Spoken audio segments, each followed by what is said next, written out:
Yang kedua yaitu critical path method, tahapan penyelesaian persoalan jaringan kerja dengan metode jalur kritis critical path method. Di sini ada contohnya. Satu, misalkan kegiatan dimulai dari kegiatan merencanakan, kita beri kode A, tidak ada kegiatan yang mendahului. Nah, kegiatan merencanakan ini membutuhkan waktu 10 minggu. Setelah kegiatan merencanakan dilanjutkan dengan kegiatan memesan mesin, itu yang didahului dengan kegiatan A membutuhkan waktu 2 minggu. Ketiga, kegiatan menyesuaikan mesin itu kita beri kode C dan harus menunggu kegiatan B selesai, waktunya adalah 8 minggu. Sedangkan pesan material untuk rangka kita beri kode D dengan kegiatan yang mendahului adalah kegiatan A. Jadi A itu mendahului kegiatan B dan D, waktu tunggunya atau waktunya membutuhkan waktu 4 minggu. Yang kelima, membuat rangka, kita beri kode E, kegiatan yang mendahului adalah D, membutuhkan waktu 3 minggu. Sedangkan finishing rangka dengan kode F, itu kegiatan yang mendahului adalah B dan E, membutuhkan waktu 1 minggu. Dan yang terakhir, pasang mesin pada rangka dan stil, itu kita beri kode G, dan kegiatan yang mendahului adalah C dan F, membutuhkan waktu 5 minggu. Tadi kita sudah mempelajari diagram-diagramnya, ada note, ada anak panah, dan anak panah putus-putus. Di sini gunanya untuk menggambar diagram jaringan kerja pada CPM dan PET nanti. Ya, kita mulai dari kejadian pertama. Ini adalah kejadian A. Ya. Waktunya adalah 10. Selanjutnya kejadian 2. Kegiatan A itu mendahului kegiatan B dan D. Oke. B waktunya adalah 2 dan D waktunya adalah 4. Sedangkan setelah kegiatan B itu ada kejadian ketiga, itu kejadian C, waktunya adalah 8. Sedangkan setelah D ini ada kejadian keempat, itu kegiatan E waktunya adalah 3 minggu. Sedangkan pada kejadian kelima ini ada F, waktunya adalah 1. F itu didahului oleh B dan E, tetapi kita tidak bisa menggambarkan menjadi seperti ini. Ini salah kalau dalam diagram jaringan kerja. Untuk itu kita harus hubungkan dengan dummy tadi. Dummy adalah kegiatan yang sebenarnya merupakan kegiatan bersamaan yang digunakan atau yang mendahului kegiatan setelahnya, ya, begitu. Setelah itu ada kejadian ke-6. Di sini ke-6. Ini 6. Ini adalah kegiatan G. Waktunya adalah 5 dan terakhir selesai ini ada kejadian ke-7. Begitu. Nah, ini adalah diagram jaringan kerjanya. Ya. Sedangkan kita akan menghitung waktu kejadian tercepat. Waktu kejadian tercepat kita hitung dari depan ke belakang. Ya, forwarding dari depan ke belakang. Nah, kejadian pertama itu dimulai dari 0. WKC, contohnya nih, WKC 12 itu berarti kita mulai dari WKC 2 itu berarti dari WKC 1 ditambah D12. WKC 1 0 ditambah D, itu ada kejadian A, itu nilainya atau lamanya adalah 10. Berarti di sini 10 minggu. Tambahkan saja. Untuk kejadian 3 berarti 10 tambah 2, 12. Kejadian 4, 10 tambah 4, 14. Kejadian 5, 14 tambah 3, 17. Nah, kejadian 6 ini ada 2 pilihan. 17 ditambah 1 ini 18, atau 12 ditambah 8, 20. Ingat, kejadian G itu harus menunggu C dan F selesai. Walaupun F itu selesai di minggu ke-18, tapi dia harus menunggu C selesai, sedangkan C kan selesai di minggu ke-20. Untuk itu, kegiatan atau kejadian 6 itu bisa dimulai di minggu ke-20. Dan kejadian setuju atau selesai itu akan selesai di minggu ke-25. Ini jika kita menghitung kejadian cepat. Kalau kita akan menghitung menggunakan waktu kejadian terlama, itu menggunakan backwarding, berarti dari belakang ke depan. Kalau tadi kita tambah, ini kebalikannya, kita kurangi. Di sini 25.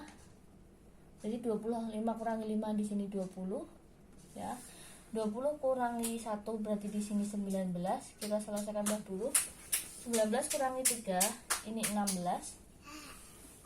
20 kurangi 8 ini 12. Ya. Nah, di sini kita akan menggunakan 10 dari 12 kurangi 2 atau 12. Ingat, waktu proyek itu harus dimulai dari minggu ke-0. Kalau misalkan kita menggunakan 12 kurangi 4, 16 kurangi 4 itu 12, berarti 12 kurangi 10 2. Artinya proyek itu molor 2 minggu di awal, sehingga pasti di belakang akan selesai di minggu ke-27. Untuk itu kita akan gunakan yang atas. Di sini 10 berarti 12 kurangi 2 dan di sini 0. Ini jika waktu kejadian terlama. Ya. Sehingga kita dapatkan ini hanya tabel rekapannya saja. Dari mulai WMC dan WSC-nya pada setiap kejadian. Nah, selanjutnya ketika kita sudah mengetahui waktu kejadian terlama dan waktu kejadian tercepat, kita bisa mencari jalur kritis. Jalur kritis artinya WMC waktu mulai cepat dan waktu selesai cepat itu sama. WMC waktu selesai lama itu sama. Berarti gampang kita bisa melihat dari angka-angka yang atas dan bawah sama. Jika sama, itu yang dinamakan dengan kejadian kritis. Berarti di sini kan A itu sama, B itu sama, C itu sama, dan G itu sama. Sedangkan D itu kan tidak sama, E tidak sama, F tidak sama. Itu jalur tidak kritis. Artinya apa? Pada jalur kritis ini tidak boleh terlambat, ya. Contohnya nih, misalkan di sini kita terlambat di minggu ke-13. 13 ditambah 8 berarti di sini menjadi 21. 21 ditambah 5 berarti di sini menjadi 26.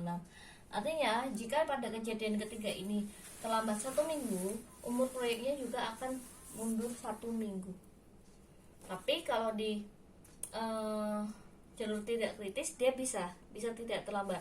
Nah, itu kita bisa hitung pada waktu mengambang total, ya. Waktu mengambang total ini hanya bisa kita hitung pada jalur-jalur yang tidak kritis saja. Kita coba contoh WMT pada kejadian 2 dan 4. Di sini kan tidak kritis nih. 2 dan 4 itu kan ada selisih 2 minggu. Rumusnya adalah WSL 24 atau waktu selesai terlama 2 dan 4 dikurangi dengan WMC 24 dikurangi dengan D24. Waktu selesai lamanya 16 dikurangi dengan waktu mulai cepatnya 10, yang atas ya. Kalau cepat itu yang atas, yang lama itu yang bawah. Dikurangi dengan kejadian D itu membutuhkan waktu 4. Jadi di sini ada spare waktu 2 minggu. Artinya kejadian D itu bisa molor, tetapi batasnya hanya 2 minggu. Silakan nanti kalian coba pada E dan F. Tetapi dia tidak bisa kalau untuk kejadian pada jalur kritis. Contohnya WMT 36. Waktu selesai lamanya 20. Waktu mulai cepatnya 12, sedangkan jaraknya atau C membutuhkan 8 minggu. 0. Artinya C ini masuk ke dalam jalur kritis, jadi dia tidak boleh terlambat. Terakhir, yang dinamakan dengan waktu mengambang bebas.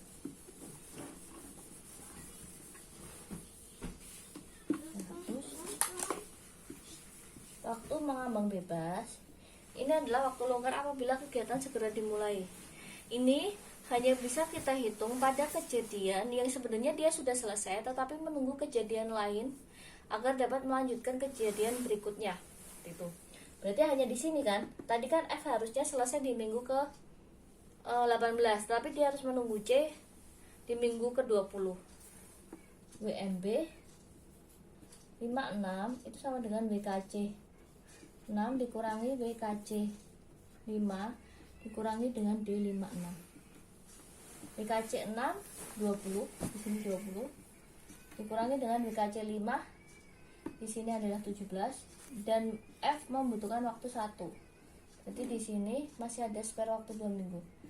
Tadi saya jelaskan bahwa F itu sebenarnya selesai di minggu ke-18, tapi dia harus menunggu C selesai di minggu ke-20. Jadi ada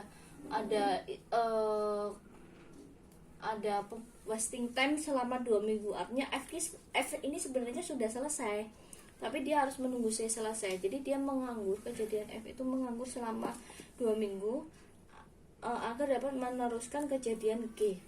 Nah, itu untuk metode CPM. Selanjutnya nanti kita akan mencoba metode yang terakhir, yaitu PET ya. Jika ada yang masih kurang paham, kita bisa diskusi di Zoom meeting. Oke? Kurang lebihnya mohon maaf. Wassalamualaikum warahmatullahi wabarakatuh.